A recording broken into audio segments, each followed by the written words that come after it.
Welcome to Everyday BlackMen, a podcast for authentic black male thoughts. I am Riker. I am sadly not joined by R. Reed and Armstead, but my special guests, Forchunit as well as Salted Caramel, have agreed to step into their spots. We ran into a little bit issue, but it's not going to be an issue for you because we got a great podcast going for you today. Forchunit, I wanted to go ahead and just go straight into... No, go ahead. You want to tell people something? Go right ahead. It's nothing about me. I am the everyday black man that these people speak of. I know nothing. I do nothing. You do nothing? But I say a lot, yeah. So you say a lot. So you like everybody old granddad? Yeah, pretty much. So you do much. I don't do much right now. I just realized I'm really an old fuck. That's who I am. Well, hey, this is an explicit podcast, so get it off your chest. Get off your chest. Man. It's just some stuff I just can't understand with these kids today, man. Man, these kids today. See, that's how it starts. That's how you start getting old. When you start saying, these kids today, rabble. Yeah, man. That's the Cosby effect, right? I mean, it is pretty much the Cosby effect. You're completely and totally right. And I'm Salted Caramel. I'm here to just bring some estrogen into the room and give Much y'all appreciated. A little bit of feedback from the female perspective. Well, we appreciate that. We definitely need some feedback from the female perspective. We don't get that very often. Yeah. Being everyday black men, we like to take charge. Hoorah! Right. Although we're not Marines, just want to put that out there. I know when you say hoorah, people tend to get a little bit dicey about that. Don't want to be faking up in there. We're not over there putting on little fake collars for Veterans Day, nothing like that. Yeah, can't do it. I ain't gonna lie. I respect everybody. Every military person I respect, y'all. I can't make that sacrifice. Exactly. I would never make that sacrifice. So you go right ahead. I respect y'all. We need y'all. Salute. You can have my seat on the bus any day. Exactly. But I guess the first topic we wanted to go into today would be about the Pusha T thing, man. It was pretty crazy. Pretty crazy. Push. Like, we saw King Push come and eviscerate poor Drake. And then we had Jay Prince like, hey, Drake had a diss track, but I wanted everybody to keep the peace. Didn't want to end nobody's careers. Nothing like that, which I understand. Sound like some bullshit to me. But I don't understand. I mean, I feel like Drake owed us a response. Because Pusha came in and he gave us some information that requires some answers. Right, man, some explanations. Not only that, he ruined stuff for him. If it's authentic hip hop, then it stays on vinyl. So although Drake released a statement regarding the whole blackface situation, whitest thing ever. We need it on record. We need it on vinyl. So I feel like he bowed out, but that's a loss. It's definitely because in real hip hop, you respond on vinyl. This is a big L on his record. It's a super duper regardless. L. So deadbeat motherfucker, let that little man come on. Like it's disappointing as hell for anybody who ever wanted to hear Drake actually go at somebody that could put up a fight. Hey man, Meek tried to. He just didn't have very good counsel. Exactly. So he lost. So it was an ass whooping. So if you tired of seeing Golden State beat on the Cavaliers, sooner or later you're gonna want them to play somebody better. That's what we had. LeBron need a super team. That's what we had, and nothing happened, man. It was, and of course, the street thing with Jay Prince and all of that, and him, trying to protect it from becoming something bigger than it needs to be. It's bigger than rap. I think it's bullshit. I think it was bullshit. It was a bailout. I think it was bullshit. So you think? Yeah, although if what Jay Prince is saying is true, and Drake does have some sort of response hidden somewhere in the cut. I mean, for the sake of hip hop, somebody needs to leak that because because if it's that hard of a response, why not just release it? And you know what?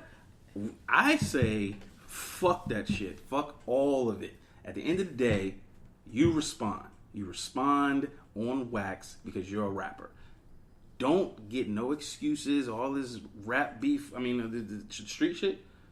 It doesn't matter if it goes to another level. That's outside of us. Yeah, I handle that a different way. But as far as my responsibilities as a rapper, what that man did, what King Push did to Drake, to Aubrey, you respond as a rapper or step down, bruh.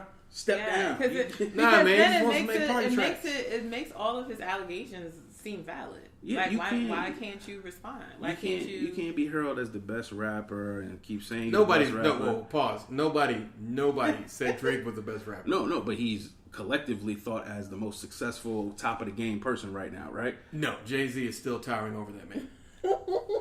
Okay, in this era, I'll give you that. You're not gonna put Jay-Z over Drake. No, I love Drake. That's my dude. I just don't get it because from an adversarial standpoint, Drake kind of had the upper hand because Kanye is coming out, with all of these different issues happening, right? And he's the one that's executive producing Push's album. Mm-hmm. There's a lot of ammunition there. Like, so why not? Because why not hit what it that? was?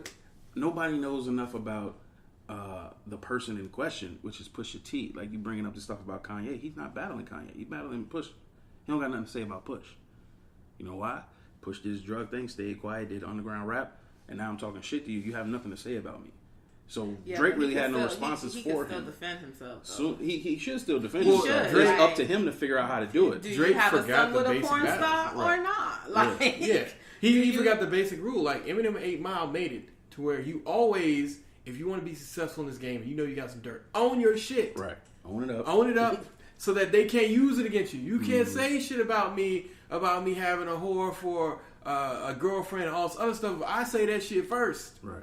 After that, you ain't got no ammo for me, and I'm gonna hit everything that I know about you. Right. So hold on, do you disrespect Drake now, or you don't respect him as much as you used to? He can't be acknowledged as a true hip hop artist. That was already taken away when the ghostwriting stuff. He's not. No. That's one distinction that we have to make clear. Just because someone has ghostwriters doesn't mean they're not a hip hop artist. All right. I didn't say not a hip hop artist, but when you start mentioning the top rappers of all time, Drake's stock has dropped. No. I still think Drake is one of the best rappers of all time. What? Because we care about success. This is something that we going over on this podcast all the time. Success is better than skill. Fortunate success is all that matters. We judge you by success because that is the marker of what is going to remain. Because everyone is going to forget, sadly, Joe Budden and all these other guys. They are not going to be in the annals of history. Kids 100 years from now will not listen to them. But I guarantee they're going to listen to Jay-Z. I guarantee they're going to find a Beyonce song. I guarantee they're going to listen to Umbrella, Ella, AA. They're going to find that. But they're not going to care about that. That stuff dies with us. You got a point, but that is not the only marker. Well, yeah, but that's a subjective marker. Sales are one of the few things that we can be objective about because either you sold 10 million or you didn't, bruh. Right. Like, there's no. But when you talk about the best, you can't just go off of that. Because but we have to go off of that. Okay, that's the only thing. That's the only thing that everybody had an equal opportunity at. Because you ain't got the equal opportunity to know great rappers. It's equal opportunity so much when it comes to sales because a lot of these artists have major labels backing them, and that's why they're able to, have these phenomenal. Wayne had an opportunity. That's another thing.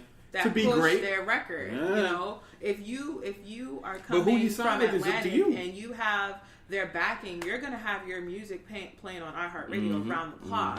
No, I get you on that. I get you on the iHeartRadio. I get you on Pandora and all the other stuff. But at the same time, who you sign with is up to you. Like, that's why people can hate on people who are underground like Tech Nine. But Tech Nine been like, I need to make my own ship since day one. He realized that was a big thing, is being able to captain your own stuff. Ultimately, that way you're putting stuff out of your things. Drake's skill is his delivery. He's good at executing. He sounds Even great if on someone record. else writes his rhymes, he's good definitely. at delivery. But as far as a real hip hop lyricist, I would pick Pusha T over Drake any day. Any day of the week. But again, these new kids, these young cats, they don't care about delivery.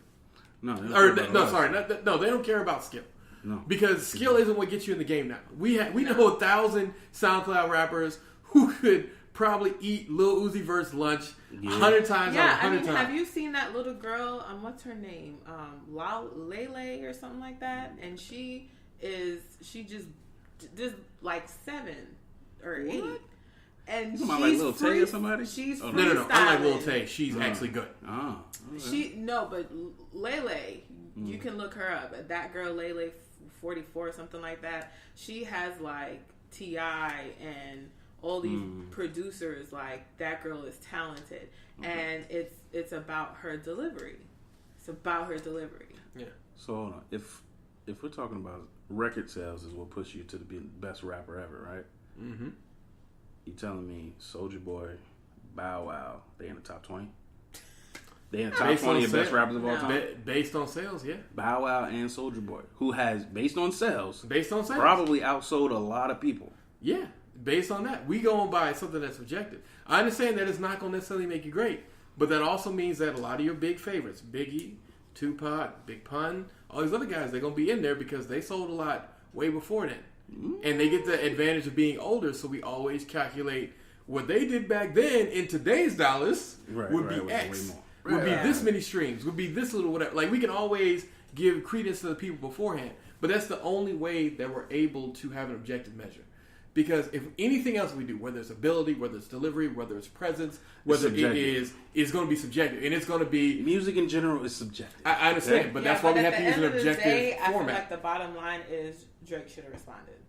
Yeah, you're it's right. a fact. The bottom line is Drake should You lose a lot of cool and you points. lose mad cool points. And don't come out with an album and pour all your feelings on the album because that's not. Don't nobody count. give a fuck. That's not gonna count. Why you ain't say nothing at the time? Yeah, at the end of the day, this was your a OG battle, said no, and you lost because you bowed out gracefully. It's some stuff you got to do. In spite of the people that got your best interests or people trying to protect you or people that's invested in you. It's some things that you do as I want to say as a man, but I actually as a fucking artist. As a fucking artist, you don't let shit like that slide. You just don't. And then it's like you were at a fight on the playground and you were losing, so you had your dad step in and say, whoa, you're not playing fair. Don't do that because you might kill him. Yeah, but people do that all the time to their kids. They do all the time. But you're not supposed to. The point that you're making is, but you a man. Like, this ain't no playground beat. Right, exactly. You ain't no boy. You a grown like take the L and be like, look, I know that I did the wrong thing, but look, this nigga started and that the battle. goes to question, what the fuck did Drake say to Jay Prince? Well, Jay Prince was like, hey man, you shouldn't do this because there's this, that, and that party that could be affected, and this might come in, and the fallout is going to be this, and that's not good for the set, yada, yada, yada, whatever he said. Well, I think did it goes Drake back say to your okay? point about sales. Drake was sales. like, cool? Because you fucking up money now. Yeah, and Jay what Prince money? He's with everybody. Son is the Everybody one rich already. What are we talking about? Yeah, but what I'm saying is rich people want to keep being rich. You're if you gonna end up keep being rich. No. If Drake ends up burning the Jay Prince bridge, guarantee he's not going to do the numbers like he used to do. And that's just because he's going to get blackballed by the industry. And we saw this with like Remy Ma. Remy Ma rubbed a lot of people the wrong way because of her style. She was very abrasive, aggressive. All these other adjectives that they did whenever a black woman steps outside of line of whatever they want to do. Right. People want to say that Nicki Minaj right now has identity crisis with the whole going from Chung Lee to being queen, but it's like but she's still commercial. Whatever. Remy Ma is not. Exactly. Well, no. My point that I'm trying to make is, well, yes. But the point that I'm trying to make is that although Nicki Minaj is right now having an identity crisis of who she wants to be, whether it's Chinese Chung Lee or this neo-African queen, which really isn't a queen because queens are on thrones, not in trees. Right. But at the same time, Nicki plays the game. And that's the big thing that Remy didn't do early on in her career. She didn't play the game. Foxy Brown and, not Foxy Brown, Foxy had Jay playing the game for her. Yeah, she played the game for quite a bit. As well Jay as played it for her. Well, no, but she was part of that. No one can play the game for you if you aren't at least going to sit down. Yeah, willing to put your pieces out. Yeah, exactly. She put her pieces on the table and she played. But what I'm saying is that that's something that Remy Ma didn't do very well at the beginning, and so that's why she is where she is now. But all of that leads me back to like the next thing, which is like, what are we gonna do about this whole Kim Kardashian thing? Because again, if we're going by success, she was successful. She got Trump to pardon a woman who really shouldn't have gotten that long ass life sentence for a non-violent drug offense. At the same time, we could be giving Trump now a license to just come in here and be like, oh, I'm going to pardon this one thing which really shouldn't have been a problem to begin with. And I'm going to be like, look at all the things I did for black people. Well, I think, so first of all, what a lot of people don't know is that there was actually a movement of black activists that went to the White House a week before Kim did. And it wasn't publicized. Nobody said anything because, of course,